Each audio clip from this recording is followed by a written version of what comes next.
வேதமுடு ஆகமமும் புராணங்களும் சத்தியம், அவைகள் பொய் அல்ல.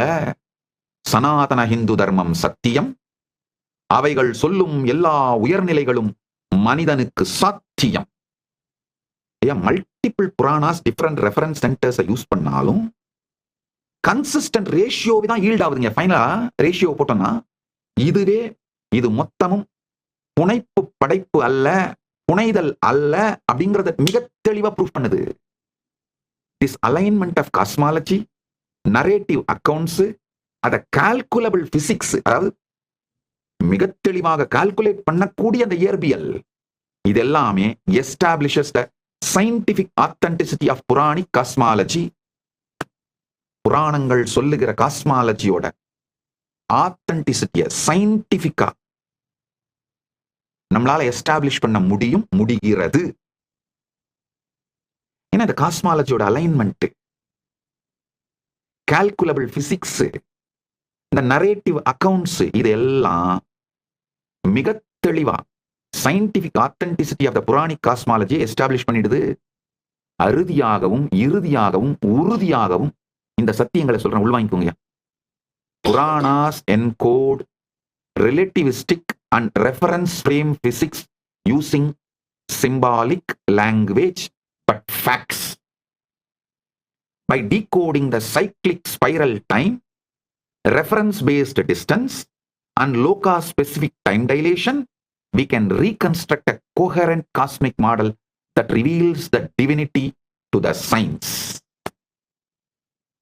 புராணங்கள் மிகவும் முன்னேறிய ரிலேட்டிவிஸ்டிக் அண்ட் ரெஃபரன்ஸ் ஃப்ரேம் பிசிக்ஸை உபயோகப்படுத்தி மிக தெளிவாக இந்த சத்தியங்களை டாக்குமெண்ட் பண்ணியிருக்காங்க. அதாவது இந்த சைக்ளிக் ஸ்பைரல் டைமை டீகோட் பண்ணி, ரெஃபரன்ஸ் பேஸ்டு டிஸ்டன்ஸை டீகோட் பண்ணி, லோகா ஸ்பெசிபிக் டைம் டைலேஷனை, கால விரிவை டீகோட் பண்ணி பார்த்தோம்னா புராணங்கள் சொல்ற இந்த காஸ்மிக் மாடலை ரொம்ப கொஹரண்டா நம்மளால ரீகன்ஸ்ட்ரக்ட் பண்ண முடியுது. இது இந்த யுகத்தின் அறிவியலுக்கு மிக தெளிவாக இந்த பரம சத்தியங்களை காட்டுகிறது. சனாதன இந்து தர்மம் சத்தியம், வேதமுடு ஆகமமும் புராணங்களும் சத்தியம். ஒரு 2-3 கதைகளை சொல்றேன், கேட்டுக்கோங்க.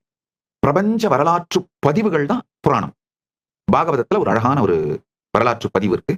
எப்படி பல ஸ்ரத்தையோடு உண்மையை தேடுகின்ற பல ஊடகங்கள் ஆலயங்களிலே பிரதிஷ்டை செய்யப்பட்டிருக்கின்ற இறைவனுடைய விக்கிரகங்களை திருமேனிங்கிற வார்த்தையால சொல்லி, செல அப்படின்ற வார்த்தையை தவிர்த்து விட்டு திருமேனிங்கிற வார்த்தையை உபயோகப்படுத்த ஆரம்பிச்சிருக்காங்களோ ரொம்ப நல்ல ஊடகங்கள்.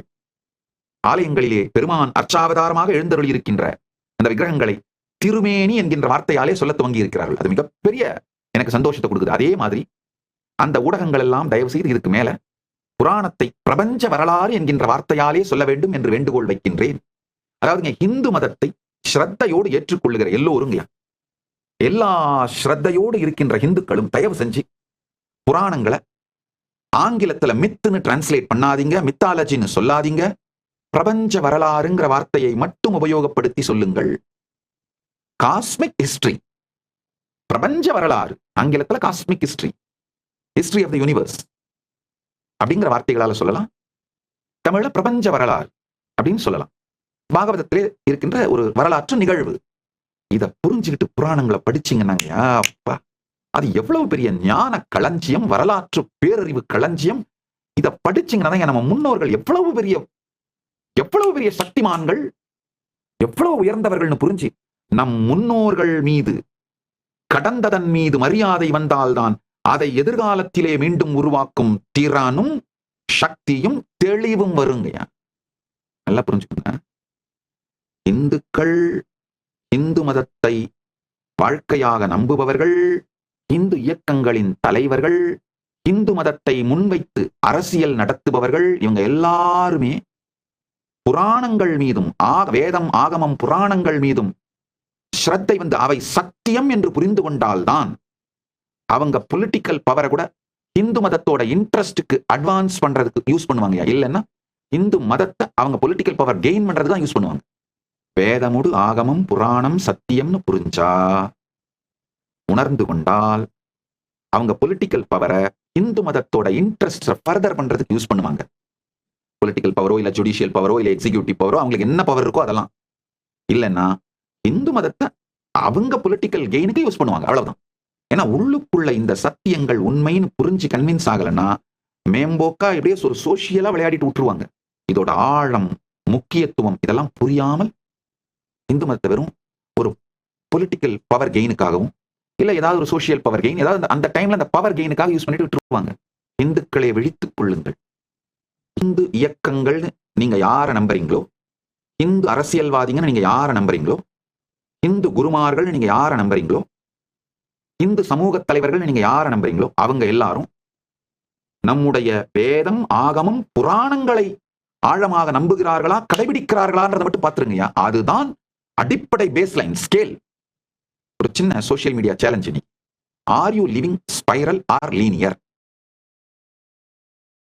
Tell us, do you plan your life like climbing a ladder, always up, or dancing in a spiral, rhythmic? Which one actually makes you happier? Drop your honest answer below. அதாவது இந்த ஏணி மேல ஏறுற மாதிரியே உங்க வாழ்க்கை போயிட்டு இருக்கா? நல்லா புரிஞ்சுக்கோங்க. நீங்க வாழ்க்கையில எந்த ஏணி மேல ஏறினாலும் கடைசியில உச்சியில வந்து தனியா உட்காந்துருக்க குரங்கு மாதிரி இருக்கும். சில பேர் என்கிட்ட கேட்கறது உண்டு, இந்த ரேட் ரேஸ்ல மாட்டிக்கிட்டேன் சாமி என்ன பண்ணலாம்? ஏய் நல்லா புரிஞ்சுக்கப்பா, ரேட் ரேஸ்ல நீ ஜெயிச்சினாலும் கடைசியில நீ ரேட் தான்பா. நீ எந்த ஏணியை கிளைம் பண்ணாலும் உச்சாணி கும்பல தனியா குரங்கு மாதிரி உட்காந்துருப்ப உச்சிக்கு போன அப்புறம். அப்படி வாழறீங்களா? இல்ல இந்த ஸ்பைரல் ரிதம்ல, லைஃபோட ஸ்பைரல் ரிதம்ல வாழ்ந்து அனுபவிச்சுட்டு இருக்கீங்களா? எது உங்களை ஆக்சுவலா ஹாப்பி ஆகுது? உங்களுடைய ஹானஸ்ட் ஆன்சரை comment on YouTube, post your thoughts on Twitter, tagging at Shri Nithyananda. இப்ப புரிஞ்சுக்கோங்க. பாகவதத்தில் சொல்ற ஒரு கதை. பிரம்மா கிருஷ்ணருடைய நண்பர்களான அந்த கோபியர்களை, அவங்க மேய்க்கிற அந்த மாடுகள், இது எல்லாத்தையும் மறைச்சிடுறார். அந்த கதை எல்லாரும் படிச்சிருப்பீங்க பாகவதத்துல. இல்லைன்னா முடிஞ்சா ஏஐக்கு போய் வேணா படிச்சிருங்க. உங்களுக்கு படிக்கிறதுக்கு டைம் இல்லைன்னா ஏஐக்கு போய் வேணா படிச்சிருங்க. ஏஐல படிச்சீங்கன்னா ரொம்ப அழகா இந்த ஒரிஜினல் ஸ்லோகங்களோட, ஒரிஜினல் சூத்திரங்களோட அழகா டாக்குமெண்ட் பண்ணியிருக்காரு. இந்த ஒரிஜினல் நிகழ் அப்படியே டாக்குமெண்ட் பண்ணியிருக்காரு வியாசர். கிருஷ்ணர் வந்து அவருடைய ஃப்ளூட்டை பிளே பண்ணிட்டு பிருந்தாவனத்துல ஃப்ரெண்ட்ஸோட, மாடுகளோட, மற்ற கன்றுகளோட, விலங்குகளோட இருக்காரு. இந்த பிக்னிக் போயிருக்காங்க. அவங்க மாடுகள் எல்லாம் மேய்ச்சிட்டு இந்த ஃப்ளூட் மியூசிக் எல்லாம் என்ஜாய் பண்ணிட்டு அவங்க எல்லாம் ஆனந்தமா இருக்காங்க. பிரம்மாவுக்கு ஒரு அடி மனசுல ஒரு ஆழமான ஒரு கியூரியாசிட்டி. எல்லாரும் சொல்றாங்களே பரந்தாமனே கிருஷ்ணனா வெளிப்பட்டிருக்கான்னு, சாத்தியமா? இங்க மேல பார்த்தா அவர் பாட்டுக்கு யோக நிதிரையெல்லாம் படுத்திருக்காரு, நானும் பார்த்தேன். ஆனா இங்க இந்த சின்ன பையனா உட்காந்து விளையாடிட்டு இருக்கான். அவரே இங்க வந்து விளையாடிட்டு இருக்கிறதா சொல்றாங்க. உண்மைதானா? ஓவரா கதை சொல்லிட்டு இருக்காங்களே. இல்ல ஒருவேளை அவங்க எல்லாரும் அந்த கிருஷ்ணனோட கரிஷ்மால விழுந்த தேர் என்சாண்டட். ஒருவேளை அந்த சுத்தி இருக்கவங்களாம் அவனுடைய கிருஷ்ணனோட கரிஷ்மால விழுந்துட்டதுனால கிருஷ்ணனையே கடவுள்னு சொல்றாங்களா? என்னதான் நடக்குது? 10வது ஸ்காந்தத்துல 13வது கேண்டோல பாகவத புராணம் இதை டாக்குமெண்ட் பண்ணுது. பிரம்மா ரொம்ப கியூரியஸா இருந்து என்ன பண்றாரு, அந்த மொத்த கோபியர்களையும் பசுக்களையும் மறைச்சிடுறாரு. தஸ்மாத் கூகம் ஸ்தானம் ஜக்ருஹே. ரொம்ப அழகா அந்த கதையை பாகவதம் டாக்குமெண்ட் பண்ணுது.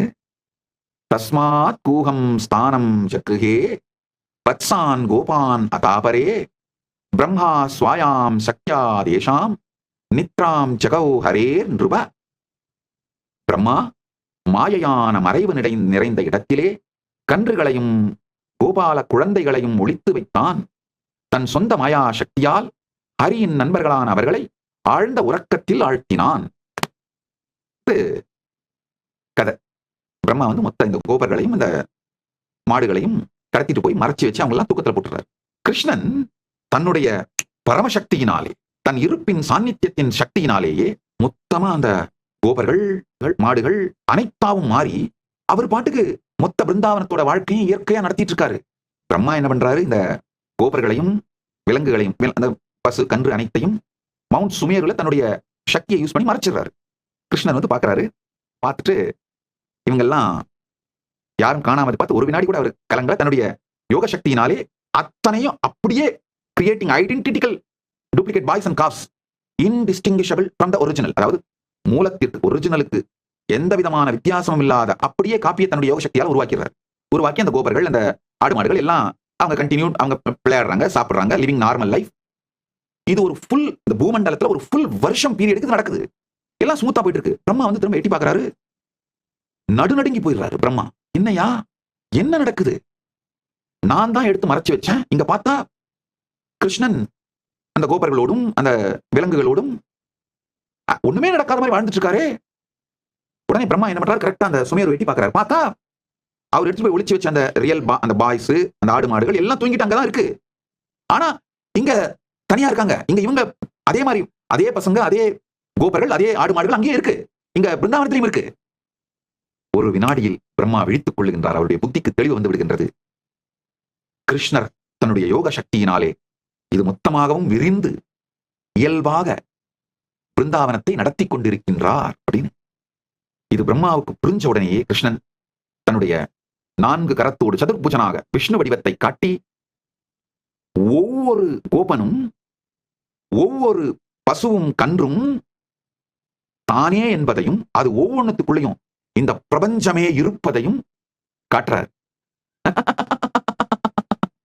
பிரம்மா நடுநடுங்கி போய் கிருஷ்ணனுடைய மகிமையை துதித்து போற்றி தன்னுடைய தவறை ஒப்புக்கொண்டு பெருமானை சோதித்ததற்கு மன்னிப்பு கேட்டு அந்த ஒரிஜினல் கோபர்களையும் இந்த விலங்குகளையும் எல்லாத்தையும் ரிலீஸ் பண்ணி விட்டுறாரு. இந்த கிருஷ்ணர் மேனிஃபெஸ்ட் யோக சக்தியால மேனிஃபெஸ்ட் பண்ணாலே அவங்க எல்லாம் அவருக்குள்ளேயே மறைஞ்சிடறாங்க. அவருக்குள்ளேயே திரும்பி எடுத்துறாங்க. எடுத்துட்டு நார்மல்சியை ரீஸ்டோர் பண்ணிடுறாரு கிருஷ்ணன் பிருந்தாவனத்துல. முதல்லயே நார்மல்சியில தான் வச்சிருந்தாரு. இப்ப எடுத்துட்டு இந்த ஒரிஜினல் நபர்களை விட்டுட்டு நார்மல்சியை மேனேஜ் பண்ணிடுறாரு. க்ஷணம் ஆகதோ பிரம்மா தம் திருஷ்ட்வா விஸ்மிதம் மானசக ஏகவர்ஷம் கிருதம் தஸ்ய கோபானாம் வத்சவத்சலாக. ஒரு கணமே சென்றதாக நினைத்து திரும்பி வந்த பிரம்மா அதை பார்த்தவுடன் வியப்பில் ஆழ்ந்தான். அவன் இல்லாத அந்த ஒரு கணம் கோபாலர்களுக்கும் கன்றுகளுக்கும் ஒரு முழு வருடம் ஆகிவிட்டதை கண்டான். இது வரலாறு, நடந்த வரலாறு. இந்த டைம் டைலேஷனை பத்தி உங்களுக்கு தெளிவா புரிய வைக்குது. பிரம்மாவுக்கு வந்து ஒரு க்ஷணம் அவர் நினைச்சது இங்க ஒரு வருடம், பூலோகத்துல ஒரு வருடம்.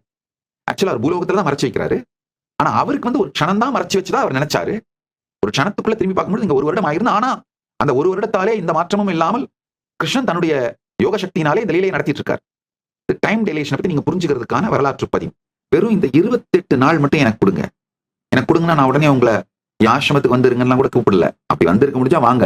கைலாச திருவண்ணாமலையோட கதவுகள் திறந்தே இருக்கின்றன. இலவசமாக பரமசிவசேனை நிகழ்ச்சி நடக்குது.